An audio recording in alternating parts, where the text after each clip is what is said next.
La dernière fois, je vous ai parlé de problèmes de croissance et en particulier, j'ai essayé de vous montrer comment on pouvait dériver certains résultats à partir de la théorie des matrices aléatoires. Alors, la théorie des matrices aléatoires, c'est très particulier au cas à une dimension.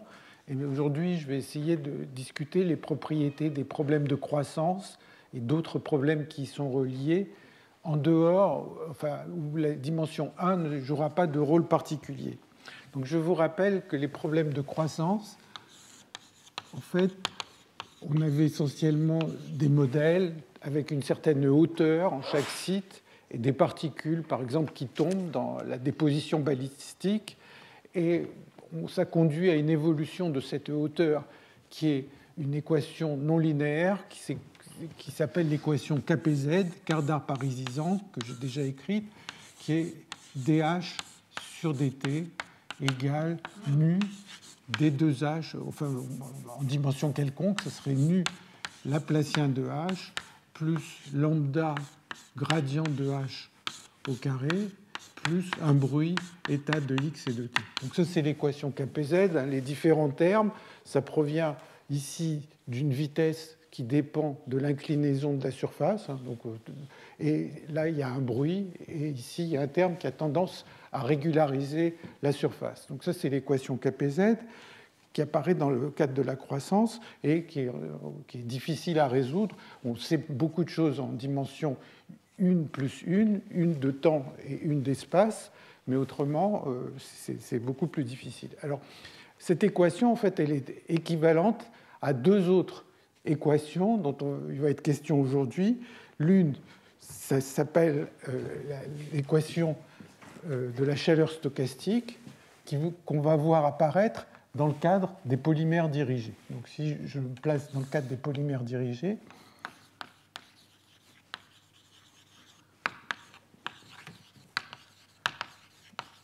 là, il y a une équation qu'on va écrire qui est Z au point X à l'instant, alors ça va être une dérivée temporelle égale l'équation de la chaleur, enfin, c'est Z de X et de T, c'est l'équation de la chaleur plus un bruit, et ça c'est ce qu'on appelle l'équation de la chaleur stochastique.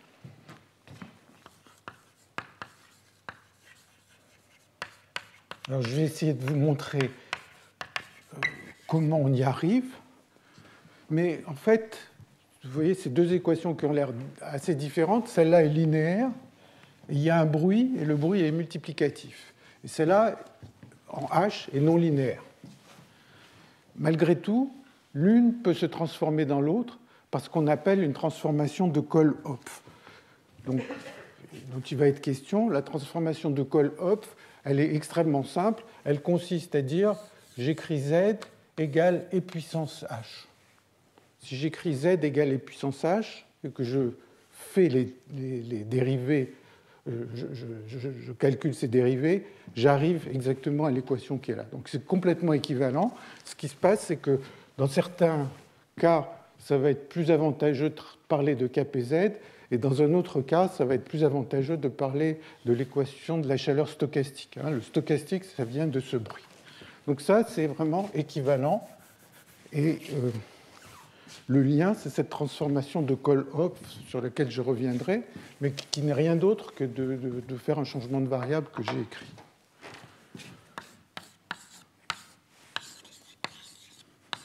Donc, en fait, les polymères dirigés, ça date des années 50, du début des années 50. Les polymères dirigés, c'est vraiment un problème de système désordonné. Là, c'est un problème de croissance. Et donc, dans le titre de ce cours, il est question aussi d'exclusion.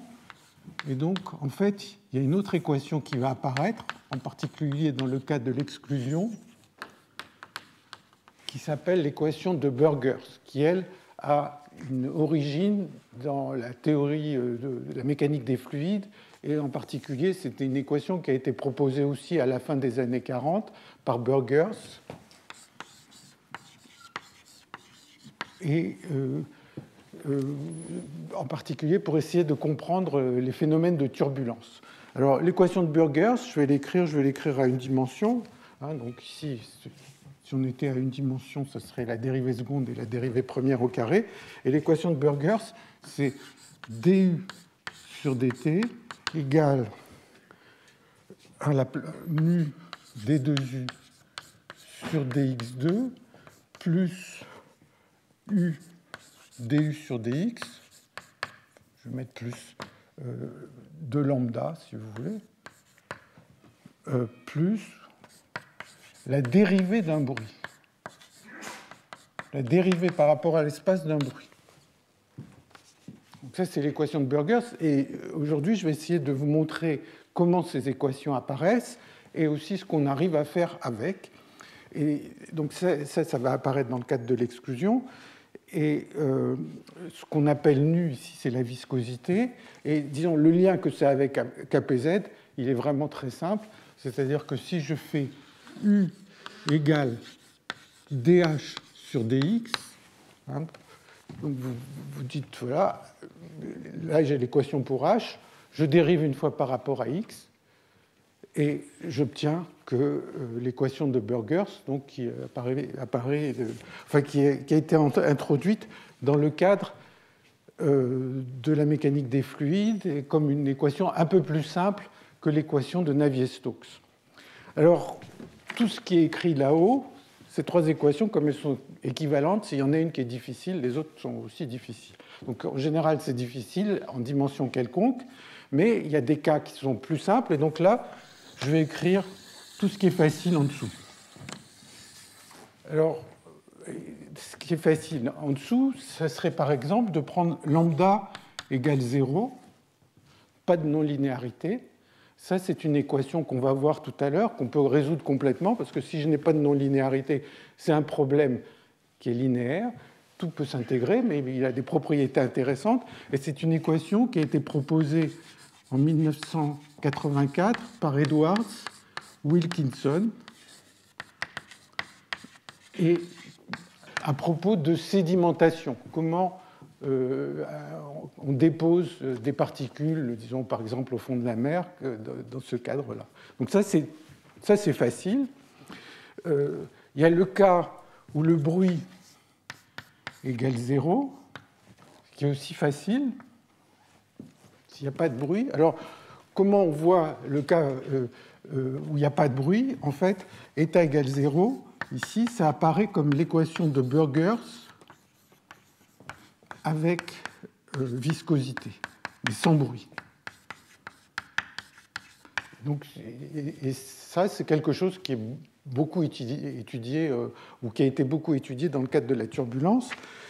Il y a le cas où état égale 0 et nu égale 0, c'est-à-dire il y a juste la non-linéarité, et ça, c'est ce qu'on appelle l'équation de Burgers.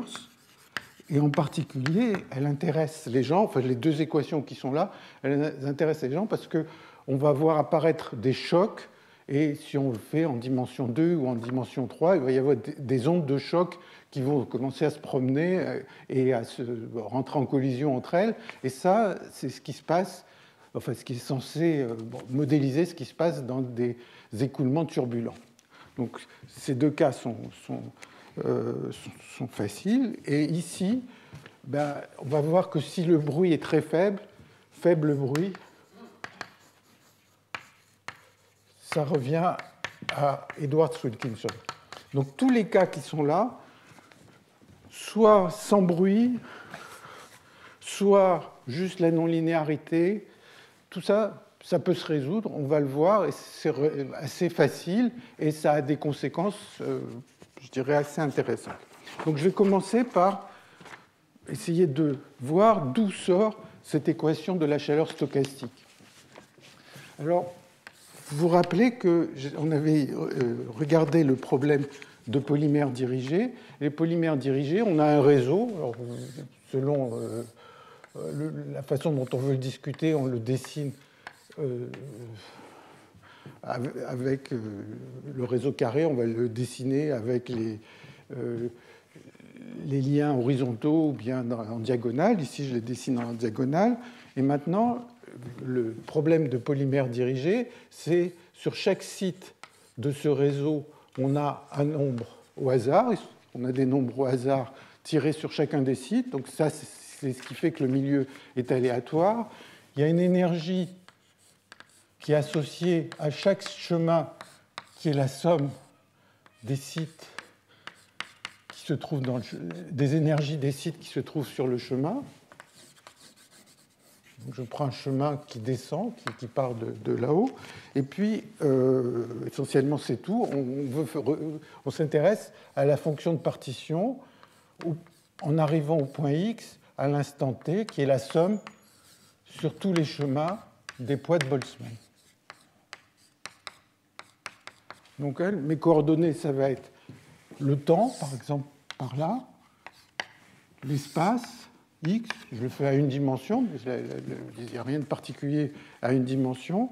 Et maintenant, je voudrais prendre tous les chemins qui partent de ce sommet, tous les chemins d'une longueur donnée, et je voudrais...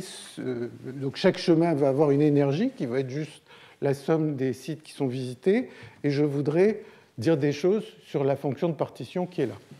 Alors, il y a une chose qui est très facile, c'est de réaliser que si je veux regarder tous les chemins, il va y avoir certains chemins qui vont passer par le point A et d'autres qui vont passer par le point B. Et puis c'est tout. Donc, ce qui fait que ça permet d'écrire une récurrence qui s'appelle, en termes un peu plus savants, une matrice de transfert, mais en fait, dans le cas présent, c'est assez simple. C'est ZT plus 1 de X égale ZT de X plus 1 plus ZT de X moins 1. Donc, ZT de X plus 1, ça serait la somme sur tous les chemins de hauteur T qui partent de B. Celui qui est à droite, là, ça serait tous les chemins de hauteur T qui partent de A. Et puis, comme tous ces chemins passent par B, eh bien, il va y avoir E puissance moins bêta, epsilon en X et en T plus 1, qui est l'énergie du site B.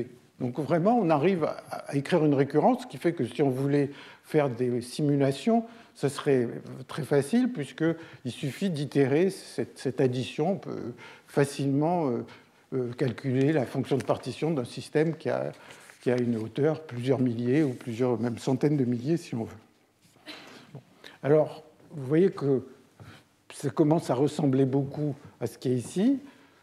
Si on enlève un facteur trivial qui est, on définit z tilde t égale zt sur 2 puissance t, eh bien, cette équation devient z tilde t plus 1 égale e puissance moins epsilon de x et de t plus 1. Et puis ici, il va y avoir un demi zt de x plus 1 plus zt de x moins 1 sur 2. Et si maintenant on suppose que le z varie lentement avec la position, que cette énergie est toute petite, alors on va dire, voilà, on est 1 moins bêta epsilon, facteur de zt de x, plus la dérivée seconde dz sur dx2. Peut-être un demi. Bon, dans toutes ces histoires, de savoir s'il y a un facteur 1,5 devant, ici ou là, ça n'a aucune importance, on peut l'absorber. Donc vous voyez que z à l'instant t plus 1, c'est zt, plus quelque chose de petit qui est un bruit, qui vient de cette énergie aléatoire, et plus un terme de diffusion. C'est pas plus malin que ça. Donc ça s'appelle l'équation de la chaleur stochastique. Alors, une fois qu'on est arrivé à cette équation,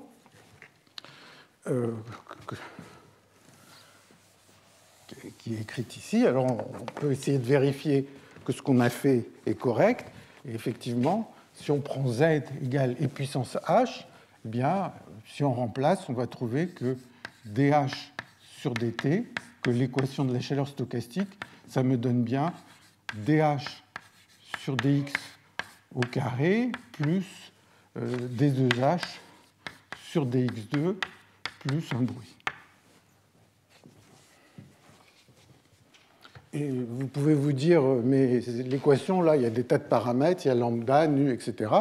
bien, je vous laisse vérifier ce qui est très facile, que si vous prenez z égale et puissance a h de bx et de ct, bien les a, les b et les c ils vont se retrouver comme coefficients dans l'équation une fois que vous aurez fait la dérivée, et vous allez pouvoir choisir a, b et c de façon à avoir le nu, le lambda et la largeur du bruit que vous souhaitez. Donc c'est vraiment, les deux problèmes sont parfaitement équivalents. Alors, ce que je vais faire, c'est que je vais essayer d'étudier ce problème de polymère dirigé quand le bruit est très faible, c'est-à-dire à très haute température. Bêta, c'est l'inverse de la température, à très haute température pour voir ce qui se passe. Et on va tomber sur l'équation dont je parlais, l'équation d'Edwards-Wilkinson, et on va voir qu'il y a pas mal de choses intéressantes à dire dessus. Donc, imaginons que je travaille à très haute température.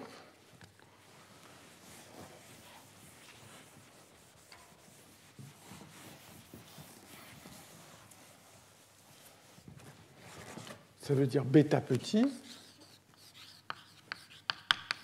que je prenne ce problème-là. Donc il y a une itération qui est ici. Et donc l'équation que j'entoure maintenant, si j'essaye de la résoudre quand bêta est petit, eh bien, ZT, je vais dire que c'est la solution quand bêta égale 0. Quand bêta égale 0, c'est facile. C'est 2 puissance t. 1 plus bêta y de t de x. Si bêta vaut 0, rien ne va dépendre de x, et puis sinon, ça va dépendre des epsilon. Et si je remplace dans l'équation qui est là, je vais trouver que y t plus 1 au point x, c'est 1 demi de y de t en x plus 1 plus y de t en x moins 1 moins le bruit epsilon de x et de t. T plus 1. Donc voilà. Et ça, manifestement, c'est une équation linéaire. Et si je suppose que le bruit est petit et que je regarde sur de grandes échelles de temps, eh bien, je vais remplacer ça par une équation continue qui va être dy sur dt égale Laplacien de y plus un bruit. Moins le bruit ou plus le bruit, ça va être pareil. Donc ça, c'est ce qu'on appelle l'équation d'Edwards-Wilkinson. Et quand on veut penser en termes de hauteur, tout à l'heure j'ai écrit la relation de Kohl-Hopf, qui est que z c'est égal à e puissance h. Donc si on veut penser en termes de hauteur, eh bien, on va prendre pour la hauteur le log de z. Donc on va trouver une hauteur qui va être t log 2. Bon, l'interface est en train de monter. Et puis, il va y avoir ce plus ce y bêta fois y de t et de x. Donc y de t et de x, ça va être la hauteur à l'instant t et au point x. Et bien sûr, cette hauteur, elle est aléatoire, puisque ça va dépendre de toutes ces énergies qui sont sur ce réseau, et donc ça va dépendre de ce bruit. Alors, cette équation, comme elle est linéaire, disons la réaction, quand on est un théoricien, dès que c'est linéaire, la vie est facile. Et donc, comme l'équation est linéaire, on sait la résoudre.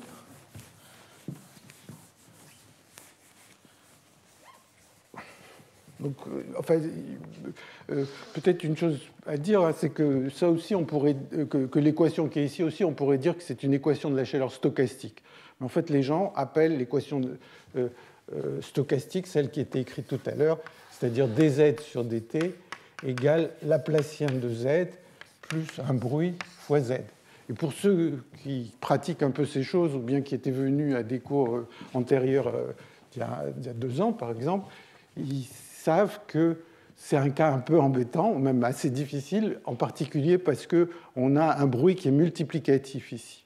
Alors que dans un cas comme celui-là, le bruit est additif Et donc, il n'y a pas toutes ces difficultés liées à ce bruit. Mais ce n'est pas la seule difficulté qui soit multiplicatif. Bon. Toujours est-il que si je pense à cette hauteur, il y a une partie systématique qui est l'avancée de l'interface, plus quelque chose qui fluctue. Et si l'équation qui représente ce qui fluctue est l'équation de Edwards-Wilkinson, eh bien, on peut le résoudre. Et donc, je vais écrire la solution qui va surprendre personne.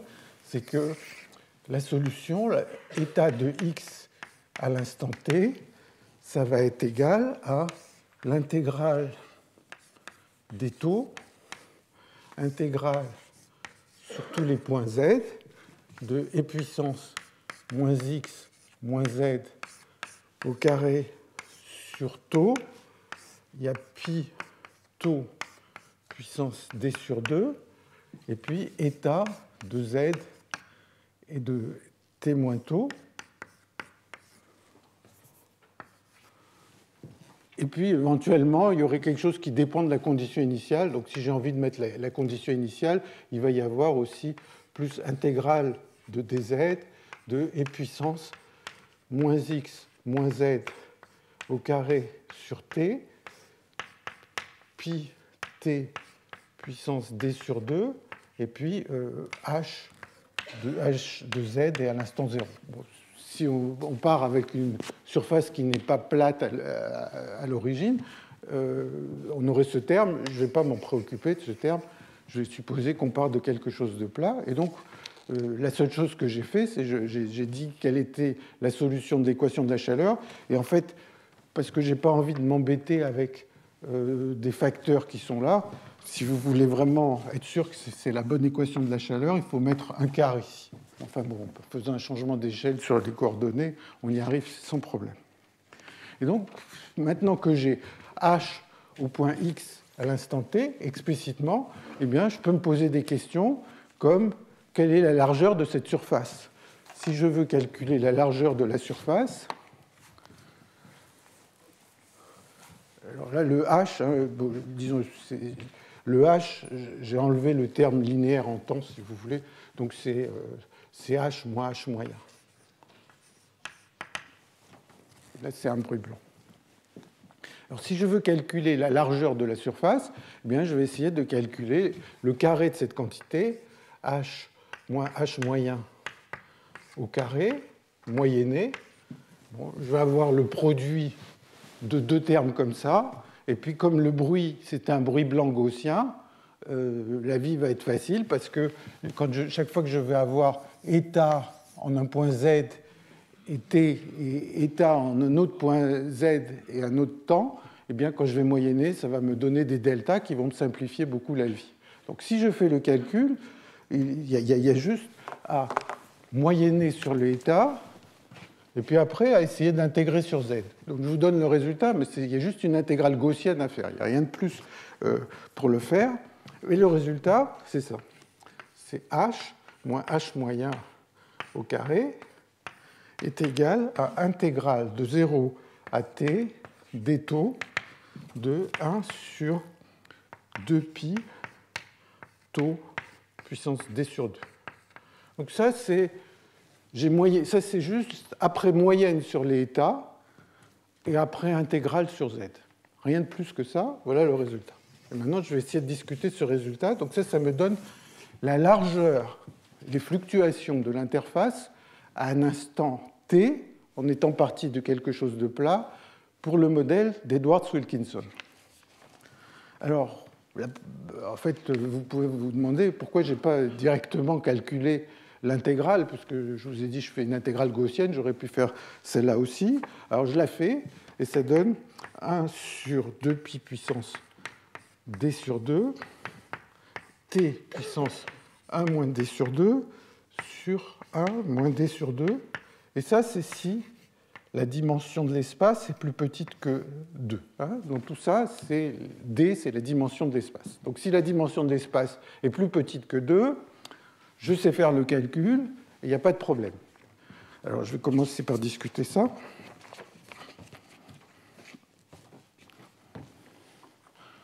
Donc,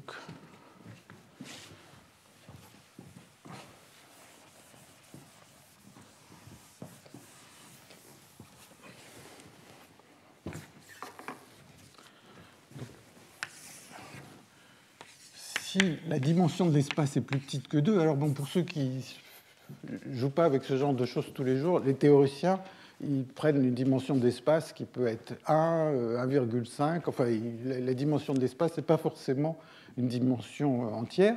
Mais enfin, si vous n'aimez pas ça, ben vous dites on s'intéresse juste au cas à la dimension 1, parce que c'est le seul où cette intégrale converge.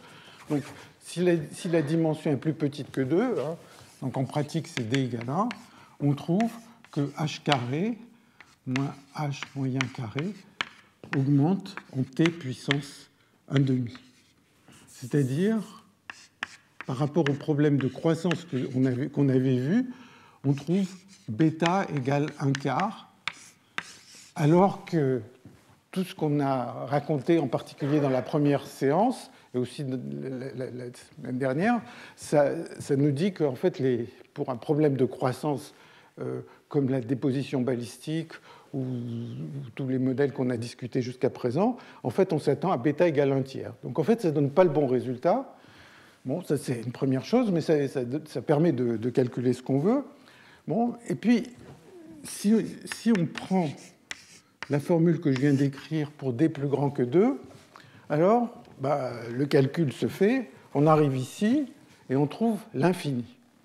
C'est ce que je veux vous dire, parce que ça va être infini, parce que ça diverge à taux égal 0. Donc, pour d plus grand que 2, le calcul qui est fait là-bas donne que h carré est infini. C'est même infini à tout temps. Mais en fait, ça, c'est pas vrai. En fait, ce qu'il faut, la raison pour laquelle, hein, parce que l'intégrale qui est là-bas, la toute petite intégrale qui est là-bas, elle diverge à taux égal 0, mais elle converge maintenant à taux pour les temps longs, pour taux tend vers l'infini, pour t tend vers l'infini. Pour les taux grands, ça converge, ça a une limite, mais pour les taux petits, ça diverge. Et en fait, ce qu'il faut avoir en tête, c'est que cette divergence à taux égal 0, il ne faut pas la prendre en compte. Bon, si on fait ce calcul précis tel que je l'ai fait, bien sûr, c'est ce que donne le calcul. Mais ça, c'est une divergence à temps très court. Et à temps très court, eh bien, est-ce que vraiment un modèle microscopique va être bien représenté par l'équation de la chaleur qui est là, quand le temps est très court? La réponse, c'est non. Et donc, en fait, ce qu'il faudrait faire, c'est prendre une espèce de petit cut-off sur les temps, empêcher les temps de devenir trop courts, ou bien, ce qu'on peut faire, qui est encore plus simple et plus satisfaisant, c'est vraiment de repartir du problème discrétisé qu'on avait ici, c'est-à-dire d'avoir un réseau qui va un peu régulariser les choses à courte distance et à temps court. L'équation de la chaleur, manifestement, si on est sur des distances de l'ordre d'une distance atomique, ou si on est sur des temps extrêmement courts, il y a toutes les chances que la loi gaussienne ne s'applique pas. La loi gaussienne, c'est une loi quand on ajoute beaucoup de variables, quand on attend assez longtemps, etc. Donc, tout ça pour dire que le calcul dit que c'est infini, mais la réalité fait que ça converge. Alors, si on veut le voir précisément, bien, on repart sur le réseau. Donc,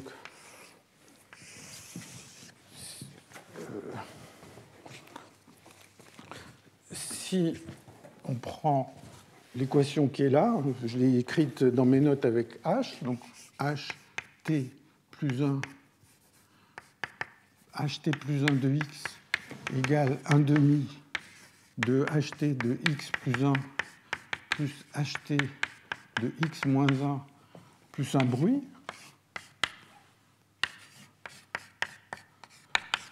On pourrait prendre une version même en temps continu, mais c'est important qu'il y ait l'espace qui soit discret.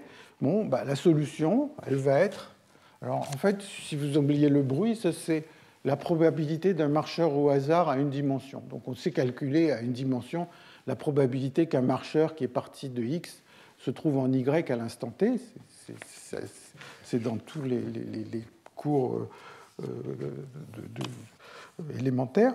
Et donc, on trouve que HT de X, ça va être égal à somme sur les taux, somme sur les Y.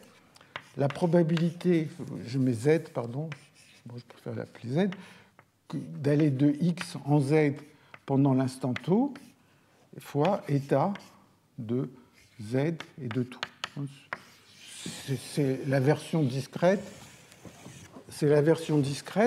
de l'équation qui est là. Et maintenant, si vous calculez la moyenne de H carré, eh bien, la moyenne de H carré,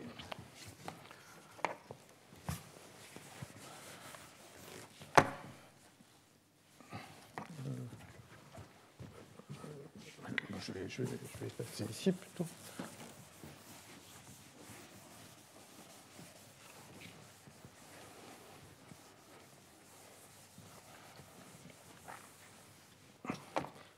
La moyenne de H carré, ça vaut simplement somme sur taux, somme sur Z de P de X vers Z pendant le temps taux au carré fois état 2.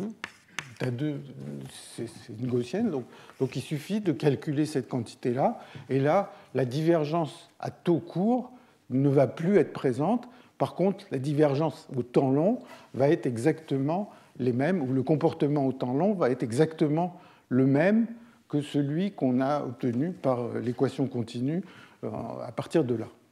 Donc, d'une certaine manière, c'est toute cette idée que dès qu'on travaille avec des équations continues, il faut être un peu prudent, de temps en temps mettre des cut-offs pour éviter certaines divergences, ou bien éventuellement revenir à la version discrète pour éviter ces effets qui en fait sont vraiment spurieux parce qu'ils sont simplement dus à avoir utilisé un noyau comme celui de l'équation de la chaleur dans un régime où on ne peut pas l'appliquer.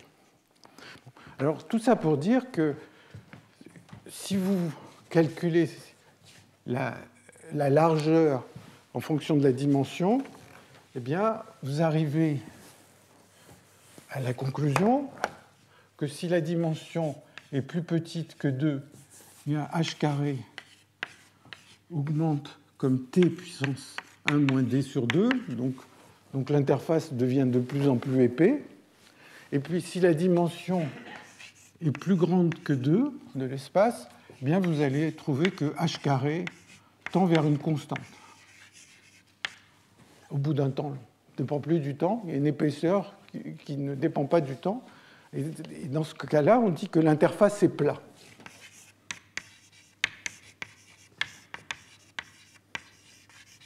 Enfin, ce n'est pas uniquement qu'on le dit, c'est que vraiment, c'est ce qui se passe, c'est qu'on a une surface essentiellement entièrement plate, avec de temps en temps des toutes petites fluctuations, mais c'est comme une espèce de grande plaine, avec de temps en temps une petite maison à un endroit isolé, et un tout petit vallon ou une toute petite vallée à un autre endroit, mais autrement, c'est le plat absolu. Donc ça, c'est ce qui se passe quand la dimension est plus grande que 2, en particulier en dimension 3, et quand la dimension est égale à 2, alors l'intégrale qui est encore écrite ici, pour t grand, elle se comporte en log t. Pour t petit, elle diverge.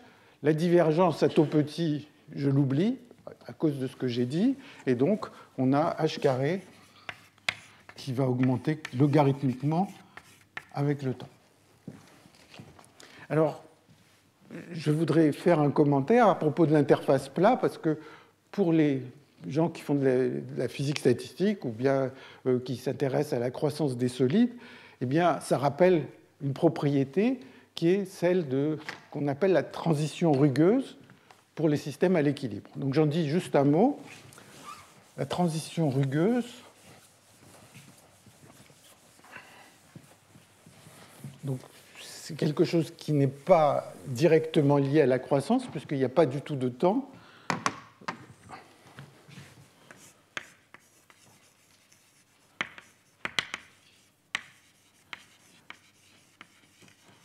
Donc, la transition rugueuse, c'est à voir avec essayer de comprendre à quoi ressemble la surface d'un solide. Vous avez un solide, vous supposez que vous attendez très longtemps, donc ce solide se met à l'équilibre.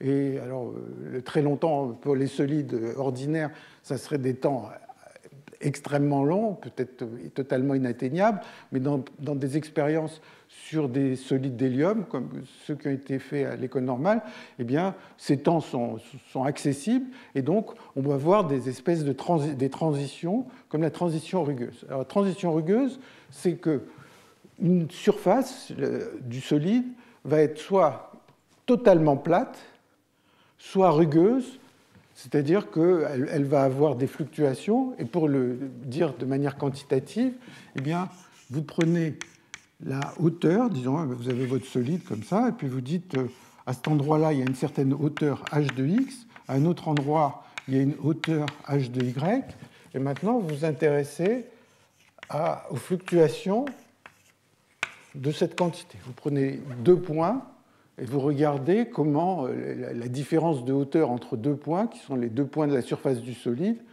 varie quand vous prenez les points de plus en plus éloignés.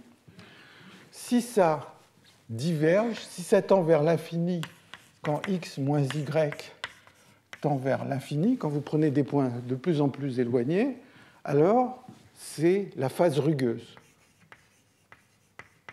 Ça s'appelle la phase rugueuse, c'est-à-dire qu'essentiellement, l'interface va monter, descendre, etc., et ne va pas se souvenir de la hauteur précise qu'il y a ici. Si ça tend vers une constante, ça ne diverge pas quand x moins y tend vers l'infini, c'est ce qu'on appelle la phase plate. Et donc, quand on est dans la phase plate, vous avez votre solide avec vos atomes. Alors, ici, je les dessine de manière carrée. Et dans la phase plate, la surface est totalement plate. Bon, c'est ce qui se voit dans certains cristaux de quartz. On voit des phases totalement plates. Éventuellement, à l'échelle microscopique, de temps en temps, il y a 1 ou 2 atomes qui dépassent dans un sens ou dans l'autre, mais il n'y a pas de grandes fluctuations qui font que la différence de hauteur peut devenir grande. Donc ça, c'est la transition rugueuse.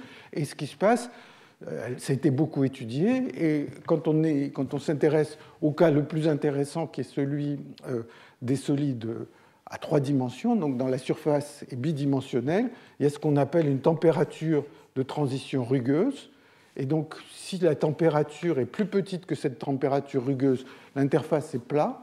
Et si la température est au-dessus de la température rugueuse, eh bien, ça devient rugueux, et donc on ne voit plus ces faces parfaites à partir de cette température. Donc ça, c'est la transition rugueuse. Et ce qui se passe, c'est que dans les problèmes de croissance, on va avoir exactement la même chose. Ça, j'en parlerai un peu plus tard, mais on va avoir le fait qu'en dimension plus grande que 2, l'interface est plat si la température est haute des polymères ou si le bruit est faible. Et au contraire, si on va dans des endroits où le bruit est fort, eh bien, on va avoir une interface qui va être rugueuse. Bon, donc ça, c'est juste un commentaire sur la transition rugueuse. Un autre commentaire que je veux faire, c'est que, bon, évidemment, on peut calculer cette différence. Ça va être essentiellement le même calcul. Je vais avoir ht de x égale cette probabilité fois le bruit, et je vais avoir la même chose pour y. Égale, pareil, probabilité que y aille en z, taux, état de z et de taux. Alors, chacun de ces bruits, c'est une variable gaussienne, donc je vais pouvoir calculer les corrélations entre la hauteur au point x et au point y. C'est exactement le même genre de calcul que tout à l'heure. Au lieu d'avoir p carré, je vais avoir p allant de x à z et p allant de y à z. C'est exactement le même calcul, et c'est ça qui permet, à partir de ce calcul, de se rendre compte qu'en dimension plus grande que 2, eh bien, l'interface reste plat. Alors, une autre remarque que je veux faire, une autre remarque que je veux faire, c'est la chose suivante. C'est que lors du premier cours que j'ai fait cette année, on a regardé des modèles de déposition, de croissance, et on a regardé des croissances en se disant, on prend un système qui a une taille L, et puis on regarde au cours du temps, et je vous avais dit, on peut regarder la largeur en fonction du temps et de L. Donc ça, c'était essentiellement la façon dont... C'était une largeur qui décrit la largeur de cette interface. Et je vous ai dit, dans le cas des modèles de déposition balistique, la forme typique de cette largeur, ça commence avec une loi de puissance. Si on prend un log-log, ça commence avec une loi de puissance, et puis ça va saturer à un certain moment, et il y avait différents exposants. Ici, il y avait un exposant pour dire que ça va aller 2 qui, que là, ça va aller t puissance 2 bêta. Si on prenait un système plus grand, on avait ce faisceau de courbe. Donc, je vous avais parlé de tout ça. Bon, toutes ces quantités, alors qu'on ne sait pas, enfin, à ma connaissance, peut-être qu'il y a eu des progrès très récents, mais on ne sait pas calculer la forme de cette courbe dans le cas de la déposition balistique. En fait, tout ça se calcule sans aucune difficulté dans le cas de l'équation d'Edwards-Wilkinson, parce qu'on a un problème linéaire, et donc quand je vais essayer de calculer la largeur de cette interface, je vais pouvoir faire ce calcul. La seule chose, c'est au lieu de prendre la probabilité d'aller de x à z dans l'espace infini, eh bien, quand on a une taille L, ça va être la probabilité qu'un marcheur aille de x en z en restant dans un intervalle fixé. Il y a des formules qui existent qui sont assez simples à dériver et qui permettent de calculer cette courbe sans problème. Donc, je n'ai pas mis la formule ici, mais ça ne pose aucune difficulté. Alors, une troisième chose que je remarque que je veux faire, c'est la chose suivante. Je vous ai dit, on peut calculer la différence de hauteur h de x moins h de y au carré en fonction du temps. Qu'est-ce qui se passe au bout d'un temps long? On peut calculer ça parce que le problème est linéaire, et en particulier en dimension d égale 1, eh bien, ce à quoi on arrive, simplement en prenant les gaussiennes dont j'ai parlé tout à l'heure, on arrive à ce que ceci, c'est une constante fois x moins y.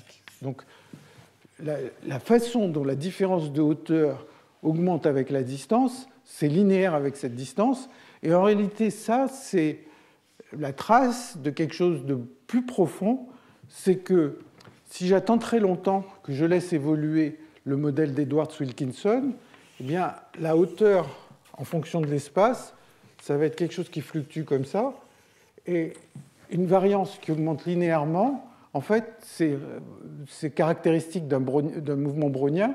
Donc, en fait, la hauteur h de x et de t au temps long, la forme de la surface, quand on est en dimension 1, ressemble à un mouvement brownien.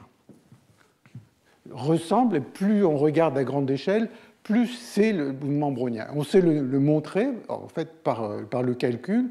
Peut-être que j'expliquerai dans les notes, je n'ai pas envie de rentrer dans des détails un peu trop compliqués ici, mais la forme de l'interface devient comme le mouvement brownien.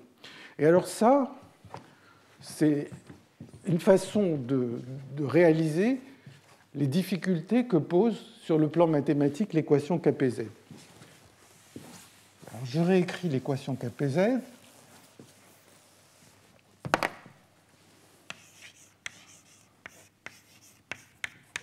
J'écris à une dimension.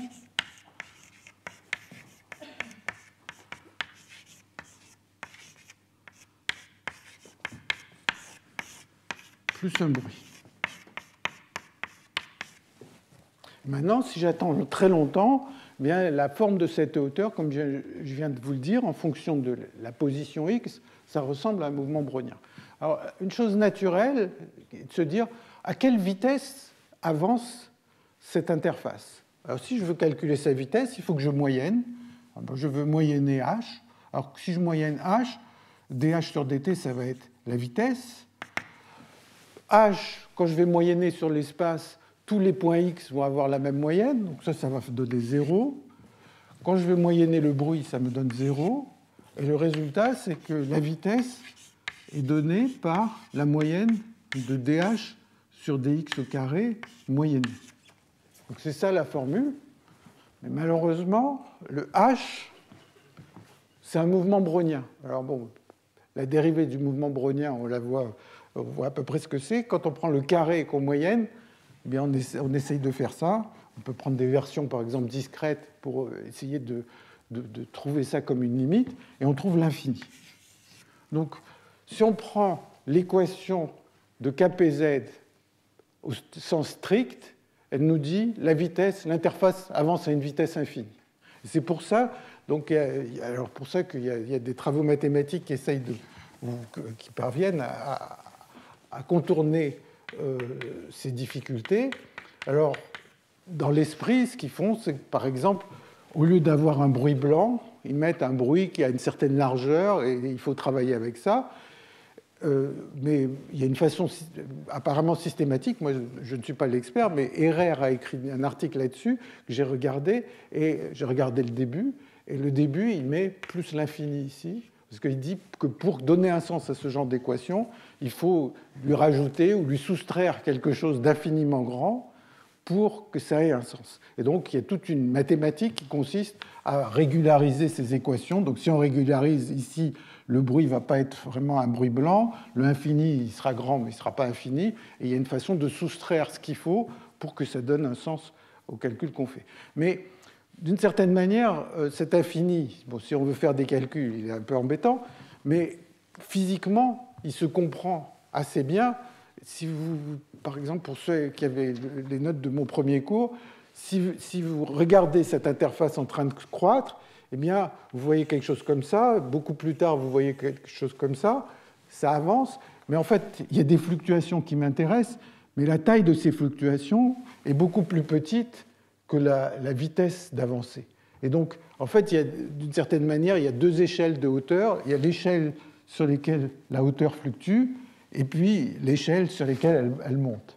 Et il faut séparer ces deux échelles d'une manière ou d'une autre, et donc soit on le fait en régularisant, soit on le fait à la physicienne, c'est-à-dire en faisant attention à ne pas mettre des cut-offs à certains endroits pour donner un sens aux choses. Donc ça, c'est la dernière remarque que je voulais faire là-dessus. Alors, maintenant, je vais essayer de faire quelque chose un petit peu plus difficile, si vous voulez, mais je vais le faire avec des mots, donc ça va pas être trop méchant. Donc, je parle toujours de ces problèmes de polymères dirigés.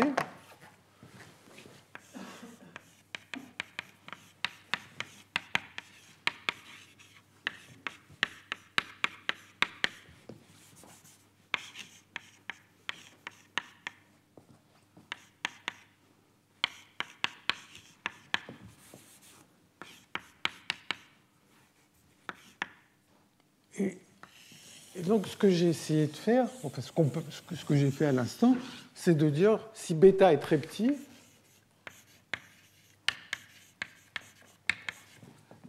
on tombe sur l'équation d'Edwards-Wilkinson. J'écris Edwards-Sanderson parce que Edwards-Sanderson, c'est autre chose qui m'a pris beaucoup de temps dans ma vie. Alors maintenant, les physiciens, hein, quand ils savent calculer l'ordre bêta, et qu'ils n'ont rien d'autre à faire, la première chose qu'ils pensent, c'est d'essayer de calculer l'ordre bêta 2, bêta 3, etc. Et donc, on peut essayer de faire ça, et ça va réserver une certaine surprise. Donc, pour le faire, je vais partir, donc je vais peut-être effacer ça.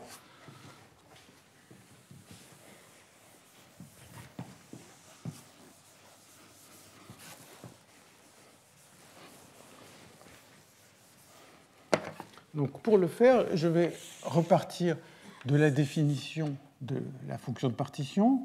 Ça va être somme sur tous les chemins de e puissance moins bêta l'énergie du chemin.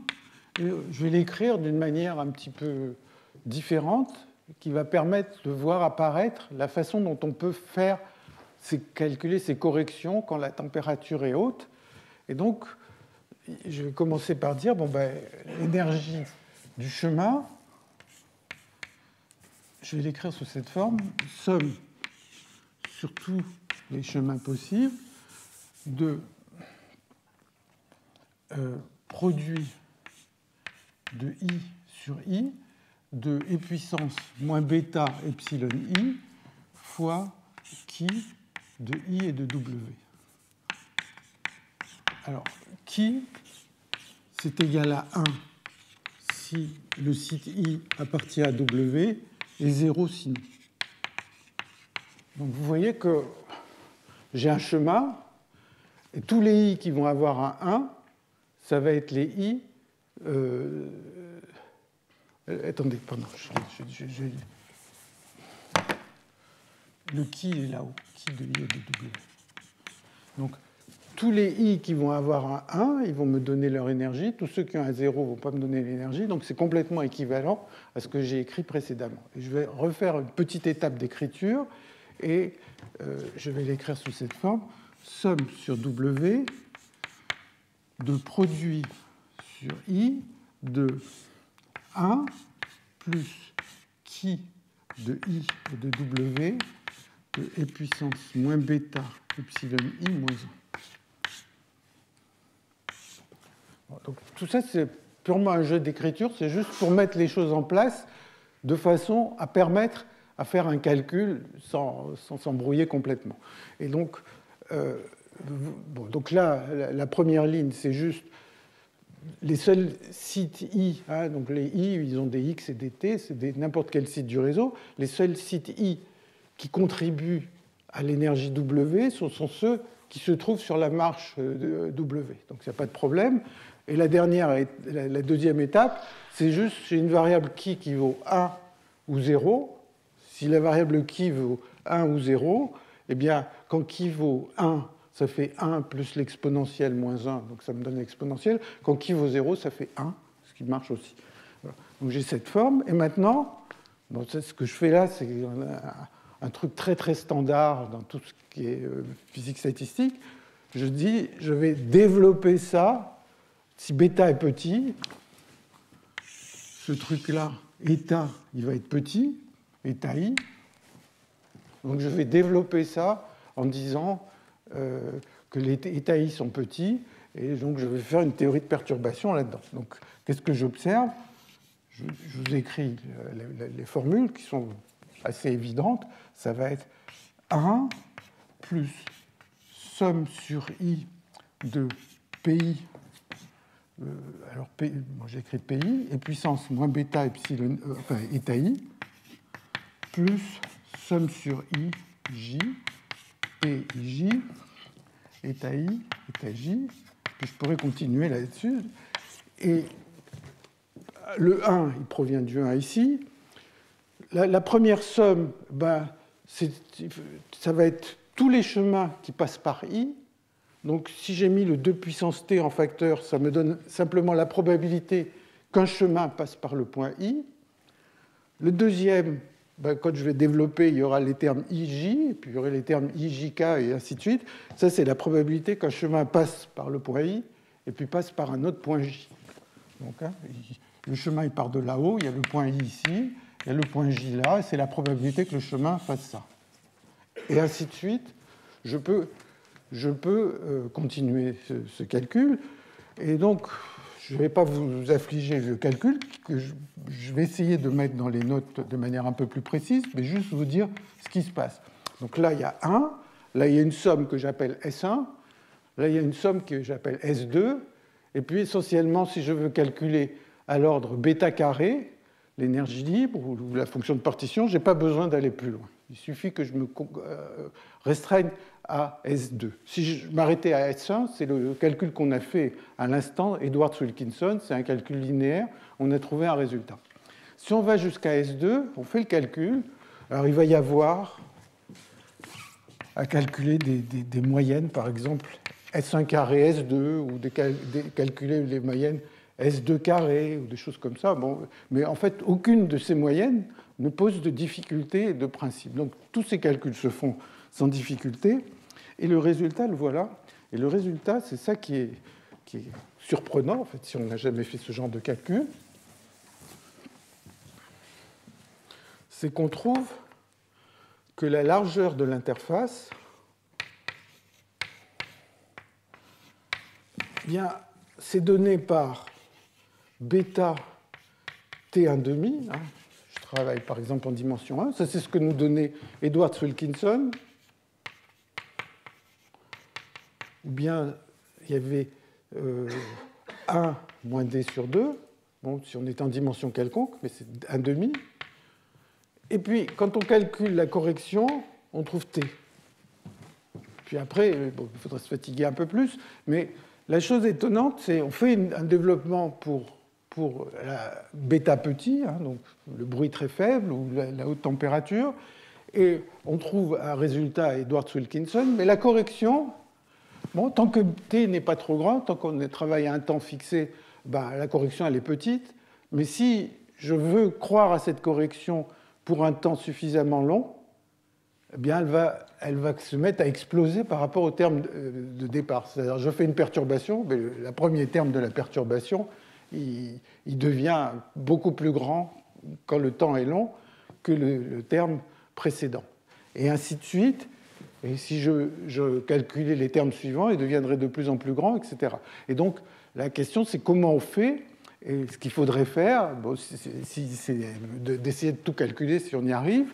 Et en fait, essentiellement, les travaux les plus récents enfin, en particulier des travaux de Corvin et de Spohn, ils arrivent à faire ces choses-là. Et en fait, qu'est-ce qui est en train de se passer? C'est qu'il se passe un crossover, ce qu'on appelle un crossover, entre Edwards-Wilkinson et KPZ.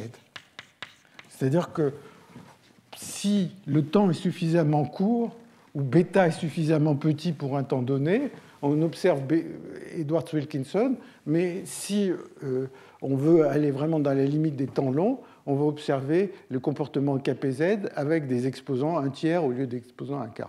Bon, alors il y a toute une technique de renormalisation qui, en fait, a permis de comprendre ces choses-là, mais il y a un certain nombre de résultats récents qui datent de 2010 qui font vraiment ce travail et que je ne vais pas exposer plus en détail ici, faute de temps, et peut-être aussi je ne suis pas aussi familier que je pourrais l'être sur ces questions. Juste pour vous donner une vague idée, qui n'est pas la réalité, mais une vague idée de ce qui peut se passer, imaginez que cette somme, c'est le début d'un développement. Donc on pourrait imaginer que cette somme, c'est le début du développement, bêta racine de t. Alors, sans doute pas ça, c'est bêta t puissance 1/2 à la puissance 1/3. Donc, prenez cette fonction qui est là, vous la développez pour bêta petit, ça va ressembler à quelque chose de ce genre, mais si vous prenez le temps long, vous allez avoir t puissance. Attendez, oui, c'est ça, c'est 1/2. Ici, je voudrais 2/3, pardon. Je pense que dans mes notes, j'ai mis 1/3, mais c'est 2/3 que je veux. Bon, ça ne change pas grand-chose. Donc vous pouvez très bien imaginer que la somme de tous les termes que je pourrais calculer de cette manière va conspirer à fabriquer le bon exposant. Bon, donc ça, c'est tout ce que je voulais dire à propos de cette équation bruitée de la chaleur bruitée. Et maintenant, je vais passer à l'équation de Burgers et au TACEP. Donc, je vais passer à la partie gauche du tableau, si vous voulez.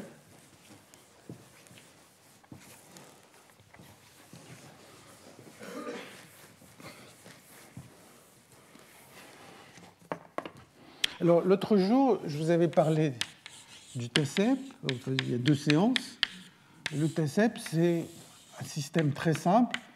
Vous avez un réseau régulier, vous avez des particules qui vivent sur ce réseau. C'est un modèle d'exclusion dans le sens où aucun site ne peut être occupé par plus d'une particule. Et le totalement asymétrique, c'est que les particules sautent vers le site qui est devant elles, avec probabilité dt. Donc, essentiellement, pendant chaque tout petit intervalle dt, soit on ne voit rien bouger, soit il y a une particule qui s'est déplacée, qui a avancé, s'il y avait de la place. Alors, l'autre jour, on avait vu que, par exemple, si on prend le système sur un cercle, on peut calculer exactement le courant de particules, la vitesse des particules, et on était arrivé à une équation qui était que J, donc ça c'est le flux de particules, ça veut dire simplement que si je me tiens à un endroit donné, je regarde pendant le temps t, je compte combien de particules sont passées par cet endroit, et je divise par le temps, ça c'est donné par ρ1 moins ρ.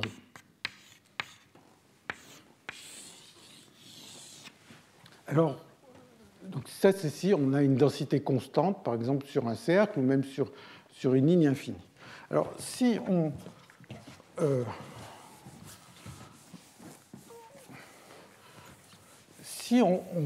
commence avec une densité qui n'est pas constante, donc imaginez qu'à l'instant initial, je prenne une densité qui varie avec l'espace, mais sur des grandes échelles. Donc j'ai une densité autour du point X qui va à l'instant 0, qui va être de cette forme. Alors, localement, la densité est constante. Donc, localement, la densité, le courant est donné par la densité, en fonction de la densité donnée par la formule qui est là. Et donc, l'équation d'évolution à laquelle on a envie d'arriver, c'est celle-là qui est moins dj sur dx, j de ρ sur dx. Ça, c'est le courant en fonction de la densité. Et puis, c'est une équation de conservation. C'est très facile. Enfin, je crois que je l'ai déjà dû le faire ici. Si vous prenez un intervalle de taille dx, vous regardez comment le nombre de particules augmente dans cet intervalle, vous allez avoir ρ de x t plus dt moins ρ de x t. Donc ça, c'est la variation du nombre de particules dans l'intervalle pendant dt. Et le nombre de particules est juste le flux de ce qui est rentré moins le flux de ce qui est sorti. Donc c'est j de x moins j de x plus dx pendant le temps dt. Ça, c'est le nombre de particules, à gauche, le nombre de particules qui sont rentrées, à droite, celles qui sont sorties, et donc ça donne cette loi de conservation. Donc là, il n'y a aucune physique dans cette loi de conservation, à part de dire que les particules n'ont pas disparu. Alors, cette équation-là, donc si je l'écris explicitement, c'est dρ sur dt égale moins 1 moins 2ρ dρ sur 2x. Et cette équation-là, c'est ce qu'on appelle l'équation de Burgers. Alors, en fait, je l'ai écrit, elle est encore écrite là. Il y a une certaine ressemblance, mais l'équation de Burgers, ça serait du sur dt égale u du sur dx, u du sur dx. Donc ça c'est aussi, on l'appelle l'équation de Burgers, mais vous pouvez vous rendre compte facilement qu'en faisant des petits changements de variables, par exemple, si j'ai l'équation de Burgers qui est là, si je multiplie par un nombre devant, il y a juste un changement d'échelle sur u qui va faire que c'est exactement le même problème.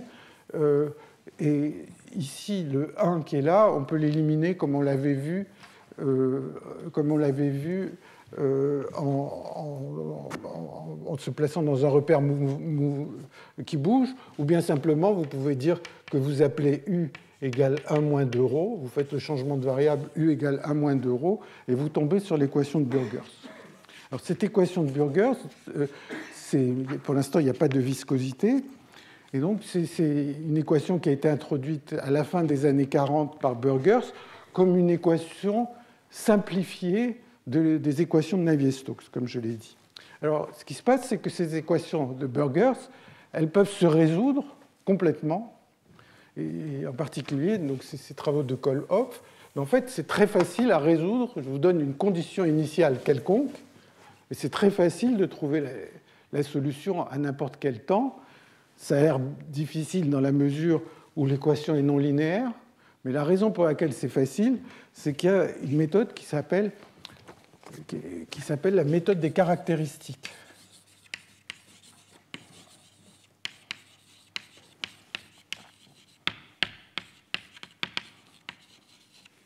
Cette méthode des caractéristiques, elle consiste à se dire, voilà, j'ai une certaine condition initiale, et maintenant la question qu'on se pose, c'est quelles sont les lignes dans le plan x temps, les lignes telles que ρ de x de t et de t est indépendant du temps. Donc je veux trouver des lignes dans le plan xt où ρ ne dépend pas du temps. Alors bon, si je veux que ρ ne dépende pas du temps, bien ça veut dire que dρ sur dx, dx sur dt, plus dρ sur dt égale 0, puisque ρ ne dépend pas du temps. Et dρ sur dt, il est relié à dρ sur dx. Et donc, ça me dit que les lignes dx sur dt égale 1 moins 2ρ 0, eh bien, ça, le ρ est constant le long de ces lignes. Donc, ça me donne une certaine information. Alors, pour le dire avec des mots peut-être un tout petit peu plus simples, donc ça veut dire que si j'ai ma condition initiale,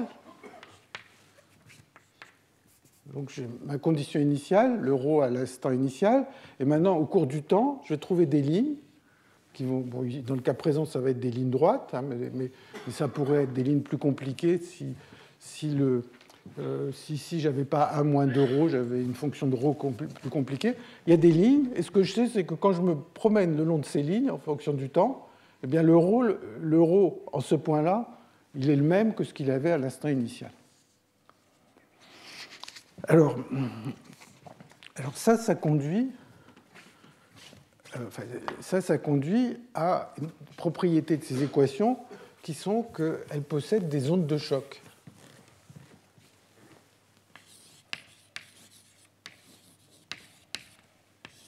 Alors, imaginez qu'à l'instant t égale 0,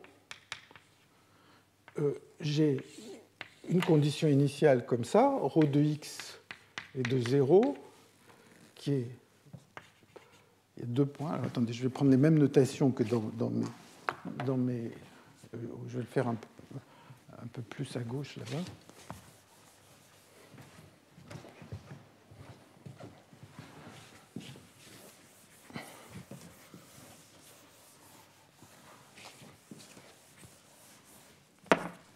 Donc, je prends une condition initiale, ρ de x à l'instant 0, et je vais la prendre linéaire par morceau.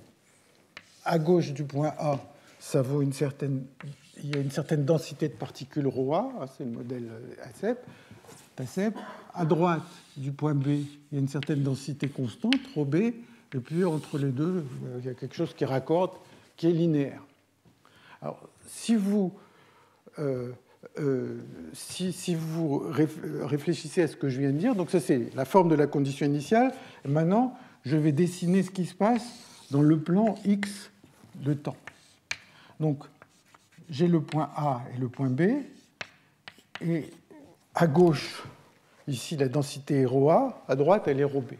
Maintenant, je sais qu'il y a ces lignes qui sont ces caractéristiques où ρ est constant. Donc il va y avoir une ligne qui part de B, et en fait, tout ce qui est à droite de B, il y aura la densité, donc c'est une ligne en fonction du temps, tout ce qui est à droite de B aura la densité ρB. Il va y avoir une ligne qui part de A, et tout ce qui est à gauche de A a la densité ρA. Et en fait, si vous regardez la pente de ces lignes, eh bien, si ρA est plus petit que ρB, la ligne qui part de ρA elle avance plus vite que la ligne qui part de ρB. Et donc, il y a un moment, elles se rencontrent, et là, c'est un choc, une onde de choc. À partir de ce moment-là, vous voyez que la densité d'un côté du choc va être ρA, de l'autre côté ρB. Bon, du point de vue purement mathématique, la solution s'arrête à ce moment-là, puisqu'on ne peut plus prendre de dérivés, on ne sait plus ce qui va se passer, mais on aboutit à une onde de choc. Ça, c'est ce que donne l'équation de Burgers. Juste, je mentionne que si on part de la situation inverse, c'est-à-dire ρA plus grand que ρB, il y a ce qu'on appelle un éventail, c'est-à-dire au contraire, il n'y a pas de choc du tout, ça s'étale. Alors si vous pensez en termes de voiture, si le TACEP, c'est un petit modèle de trafic routier, c'est sûr que s'il y a une forte densité de voitures à droite et une faible densité à gauche, il va y avoir un embouteillage. L'onde de choc, c'est vraiment le moment où on est obligé de freiner pour arriver à l'embouteillage. Dans le cas contraire, s'il y a une densité faible à l'avant et forte à l'arrière, il n'y a pas de choc du tout. Les voitures, au contraire, elles arrivent dans une région où elles peuvent aller de plus en plus vite. Donc, ça, c'est tout à fait conforme à l'intuition qu'on pourrait en avoir. Alors, l'équation de Burgers qui est là, elle a essentiellement pas de sens au-delà du moment où on trouve ces chocs. Alors, si on veut pouvoir donner un sens à ce qui se passe au-delà, eh bien, les mathématiciens parlent de solutions anthropiques. Les physiciens, ils vont essayer vraiment d'expliquer comment on dérive cette équation. Ils vont tomber sur le fait qu'en général, il y a une viscosité et un bruit. Donc, pour l'instant, on n'est pas au stade où il y a un bruit. Et on rajoute ce terme donc, de viscosité. Et à ce moment-là, au lieu d'avoir un choc en fonction de la densité qui se produit, eh bien, ça va un peu arrondir ce choc et la solution va exister au bout d'un temps quelconque. Alors bon, on peut se poser la question de prouver l'existence, mais en fait, la question de prouver l'existence, dans ce cas précis, elle est très facile. Pourquoi ? Eh bien parce que tout à l'heure, je vous ai dit qu'il y a cette transformation de Kohl-Hopf. Donc si vous prenez l'équation de Burgers avec la viscosité,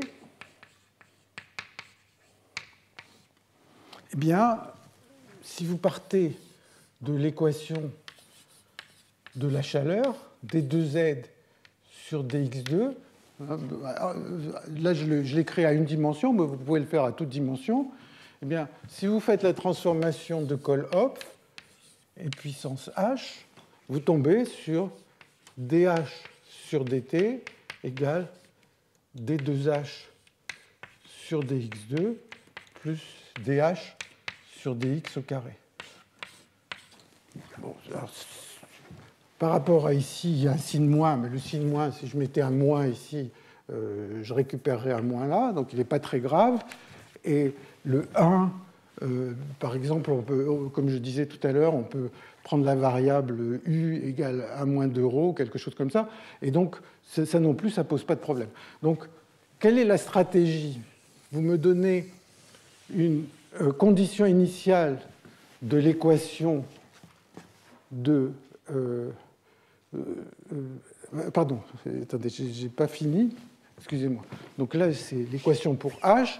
Et en fait, il y a une deuxième étape pour arriver à ce type d'équation, c'est de dire que ρ ou u égale dh sur dx. Donc si vous faites ça, ça vous donne du sur dt égale d2u sur dx2 plus 2u du sur dx. Et donc, c'est celle-là qui ressemble à l'équation de la densité pour le TACEP ou pour un problème de trafic. Alors, donc maintenant, si vous me donnez une certaine condition initiale, ρ de x est de 0, et je voudrais calculer ρ de x et de t pour l'équation de Burgers avec viscosité. Qu'est-ce qu'il faut que je fasse ? Il faut que je remonte cette échelle-là, que j'aille à la variable h, parce que ρ, il ressemble à u, donc il faut que je monte jusqu'à h. Donc j'intègre ρ. De là, il faut que je prenne l'exponentielle. Ça va me donner z au point x à l'instant 0.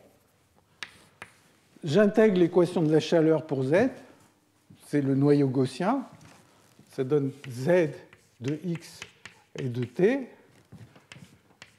J'en déduis le h en prenant le log, h de x et de t. Je dérive. Donc là, c'est ρ, ça va être dh sur dx, essentiellement. Donc en fait, je fais tout ce parcours, et ce parcours, il va me permettre de résoudre pour n'importe quelle condition initiale.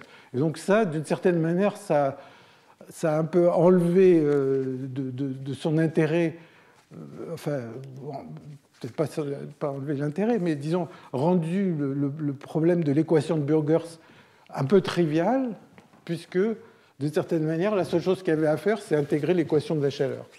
Alors, il est trivial, mais pas si trivial que ça, puisque l'équation a des chocs. Si vous travaillez en dimension quelconque, il va y avoir des chocs qui vont être un peu partout, qui vont se promener, qui vont collisionner les uns sur les autres, etc. Donc vous allez avoir une physique assez riche, mais toute cette physique, finalement, à cause de cette transformation, elle est cachée dans l'équation de la chaleur. C'est assez surprenant et intéressant, je trouve. Donc, ce à quoi on est arrivé, on est parti du modèle TACEP. Je vous ai dit, on arrive à l'équation de Burgers. Si on rajoute une viscosité, on tombe sur une équation qu'on sait complètement résoudre grâce à cette transformation de Kohl-Hopf. Juste une remarque. Si vous prenez l'équation de Burgers, les chocs ne sont plus des chocs. Enfin, il y a encore des chocs, mais ces chocs ne sont plus des discontinuités de densité. La densité est devenue un petit peu adoucie, la discontinuité de densité, et donc on peut calculer la forme du choc. Donc le ρ de x et de t, enfin le ρ de x pour le choc, si vous voulez, un choc, une onde de choc, ça va être essentiellement une forme qui est en tangente hyperbolique. Alors, vous pouvez vérifier que si vous prenez ρ égale une constante, plus b facteur de tangente hyperbolique de b sur nu x moins 1 moins 2a t, eh bien, vous mettez cette forme dans cette équation, c'est une solution. Et ça, vous voyez que si la viscosité tend vers 0, ça devient une fonction qui est discontinue.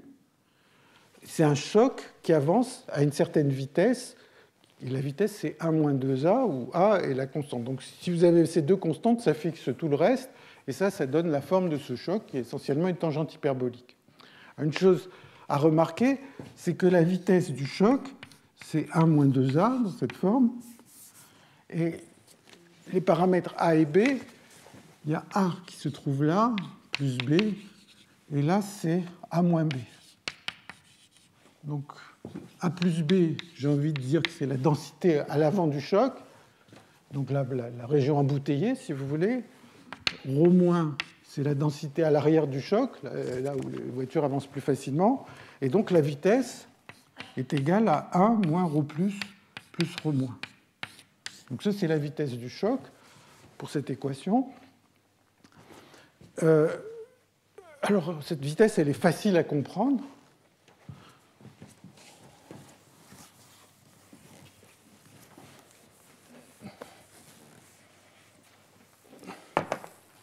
Donc, imaginez qu'il y a l'espace ici, et puis ici, c'est la densité. Il y a une densité ρ- qui se trouve là. Il va y avoir un choc quelque part, et puis il va y avoir ρ+. Bon, ça, c'est vu de loin. Avec la viscosité, ça va avoir une forme un peu arrondie. Et puis maintenant, regardons, je voudrais savoir à quelle vitesse avance ce choc. Alors, une façon simple d'y penser, c'est de se dire combien il y a de particules qui rentrent dans cette région pendant un temps t, et combien il y a de particules qui en sortent. Et donc, il va y avoir une masse supplémentaire qui va s'accumuler dans cette région. Donc qu'est-ce qui rentre? Eh bien, c'est J de ρ- pendant un temps t, dt, pendant un temps dt. Le nombre de particules qui rentrent à gauche, c'est donné par ça. Le nombre de particules à droite, c'est J de ρ plus fois dt, c'est ce qui sort. Et maintenant, la différence entre ce qui sort et ce qui rentre, eh bien, c'est de la masse en plus. Et la masse en plus, elle a consisté à déplacer l'onde de choc.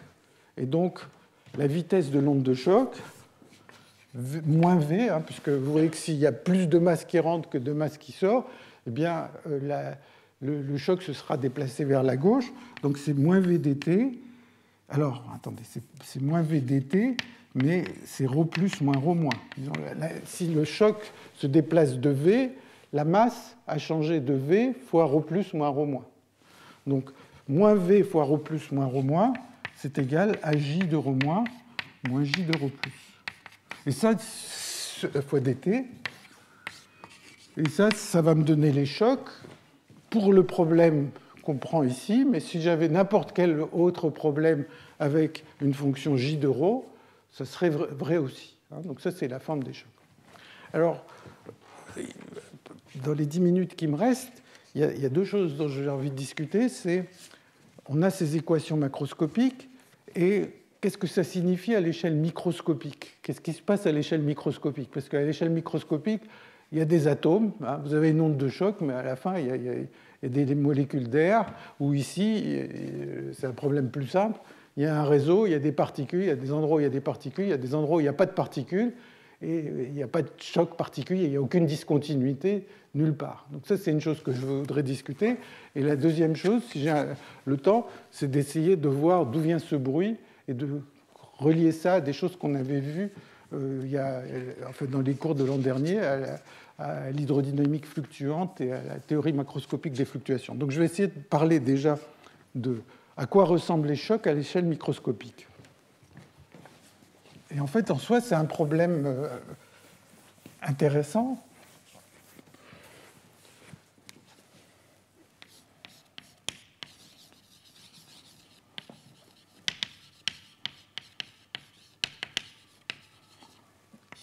Donc, on a ce réseau, et typiquement, une situation où il y aura un choc, c'est une situation où il y a une densité faible à gauche et forte à droite. C'est vraiment le cas d'un embouteillage. Donc, là, il y a beaucoup de voitures qui avancent lentement, là, il y en a peu qui avancent relativement vite, et il y a une onde de choc. Mais la configuration précise du système est celle que j'ai dessinée. Et maintenant, quand je regarde ça, la question c'est où est-ce que je vais situer le choc? En particulier, je voudrais savoir sa forme. Par exemple, on vient de dire la forme ressemble à une tangente hyperbolique. Bon, est-ce que je peux voir à l'échelle microscopique quelque chose qui ressemble à cette tangente hyperbolique? Et la première difficulté, c'est de savoir où se situe le choc, à quel endroit il se trouve. Et en fait, la question n'est pas si simple que ça, parce que pour savoir où il se trouve, c'est une question de point de vue. Alors, pour vous en convaincre, je vais prendre deux façons de définir le choc qui sont différentes, mais qui décrivent exactement la même chose. Alors, imaginez que je me promène le long de cette chaîne et que je vais introduire une certaine hauteur, qui est un peu reliée aux hauteurs qu'on avait vues précédemment, mais de définition un peu légèrement différente. Et cette hauteur, elle va juste compter le nombre de particules que j'ai à gauche d'une position. Donc cette hauteur, elle est constante. J'arrive à une particule, hop, ça avance de 1. Là, ça avance 1, et puis après, ça va avancer comme ça. Donc en fait, si je refais ce dessin, il va y avoir une partie où ça avance lentement, la hauteur. Donc h, c'est le nombre de points à gauche d'une position x. Donc ce h, il augmente lentement. Sa pente moyenne, c'est la densité. Puis à un moment, on se rapproche du choc, et ça va augmenter de plus en plus vite, très vite. Et il y aura l'autre densité. Donc essentiellement, vu de loin, il y a une pente qui est ρ- ici, il y a une autre pente qui est ρ+ là. Et maintenant, où se trouve le choc? Parce que tout fluctue. Alors, une façon que je peux utiliser, une façon de faire, c'est de se dire, prenons une pente ici, une pente P, qui est comprise entre ρ- et ρ+. Je prends une ligne, et je la pousse, et le premier endroit où je touche, c'est là que se trouve le choc. Donc pour chaque configuration, j'ai une façon de définir où se trouve le choc. Quelqu'un d'autre arrive, il dit que la valeur de P que j'ai choisie ne lui convient pas, il prend une valeur P' différente, il va avoir une autre pente intermédiaire, il va pousser, il va trouver un autre endroit où situer le centre du choc. Et les deux personnes vont commencer à pouvoir faire des statistiques et vont bien sûr trouver des choses différentes qui ne se traduisent pas simplement l'une dans l'autre, mais il y a certaines quantités qui vont être, qui vont être invariantes, qui vont permettre de comparer les propriétés statistiques de l'un et les propriétés statistiques de l'autre. Vous voyez la même chose, mais la question, c'est d'abord de situer où ça se trouve. Alors, dans la littérature, il y a une façon qui a été proposée pour situer le choc qui consiste à introduire ce qu'on appelle des particules de seconde classe.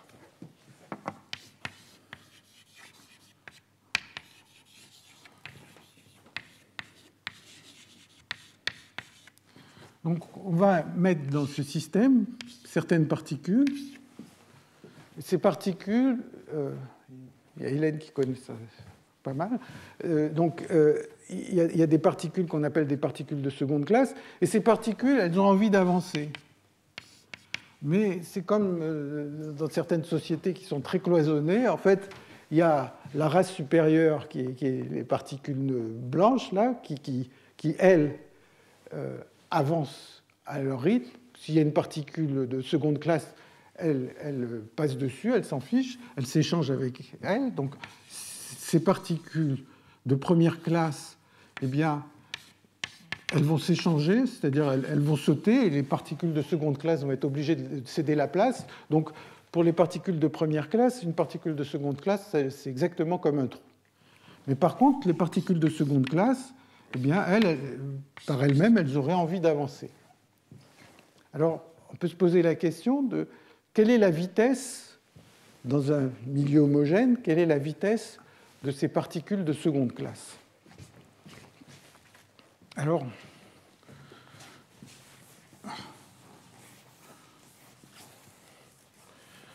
imaginez que j'ai une densité ρ1 de particules de première classe et une densité ρ2 de particules de deuxième classe.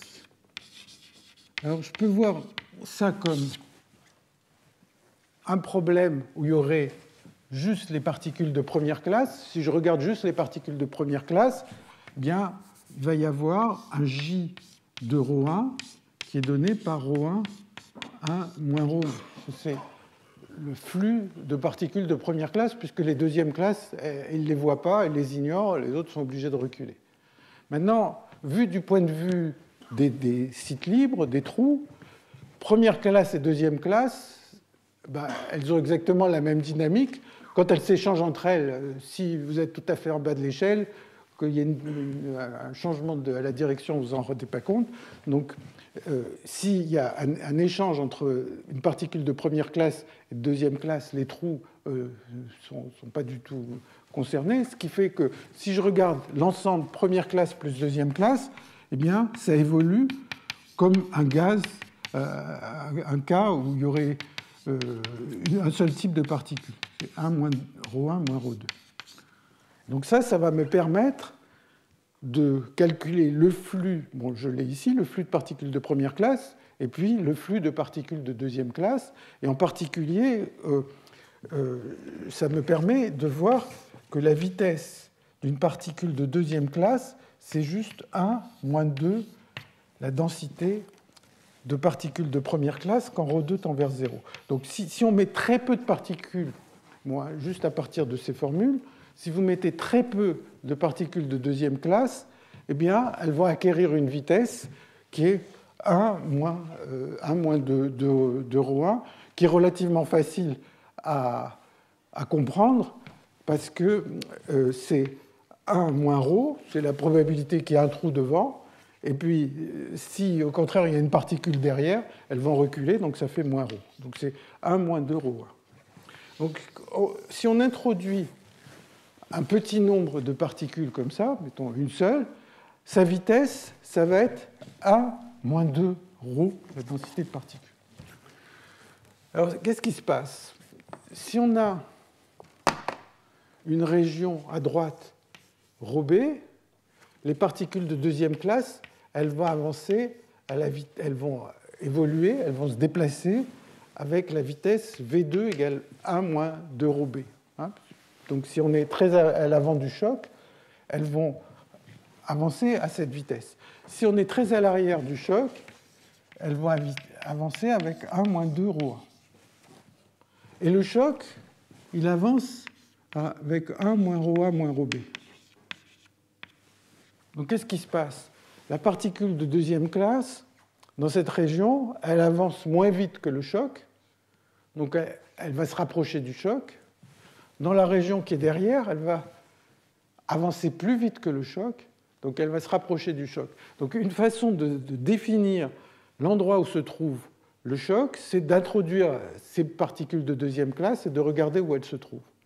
Alors, vous pouvez en introduire une, vous pouvez en introduire plusieurs, et vous allez retomber sur la même chose que tout à l'heure, c'est-à-dire que vous pouvez avoir plusieurs définitions. Vous en mettez 3, vous vous posez la question, est-ce que je regarde à partir de la première, de la deuxième, de la troisième? Et donc ça va vous donner différentes définitions, et il faut, de la position du choc, et il faut les comparer. Juste dans la dernière minute, attendez, qu'est-ce que je voulais faire encore une remarque, mais je crois que le temps est fini et elle ne me vient pas à l'esprit. Je vous remercie.